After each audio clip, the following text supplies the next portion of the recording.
Hello বন্ধুরা, কেমন আছো সবাই? আশা করবো তোমরা ভালো আছো আর একদম সুস্থ আছো। আজকে আমি চলে এসেছি চেতলায়।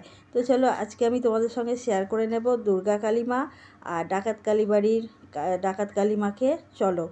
আর দেখো, এটা কিন্তু কালী পুজোর রাত। আর তোমাদের সঙ্গে একটু প্রথমেই শেয়ার করে নিচ্ছি আমি দুর্গা কালী মাকে, তারপরে কিন্তু দেখাবো ডাকাত কালী মাকে। আর ডাকাত কালী মাকে কিন্তু শিকল দিয়ে আটকানো থাকে, তার জন্য নাম শিকল কালী মা। তো চলো আমরা ভিতরে যাই, প্যান্ডেলের ভিতরে গিয়ে দেখি। প্রথমেই দেখব দুর্গা কালী মাকে।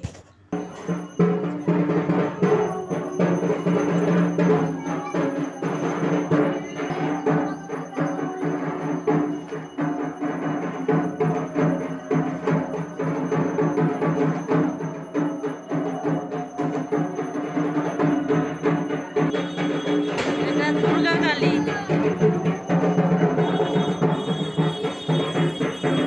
আর এখন যাব শিকল কালী, শিকল দিয়ে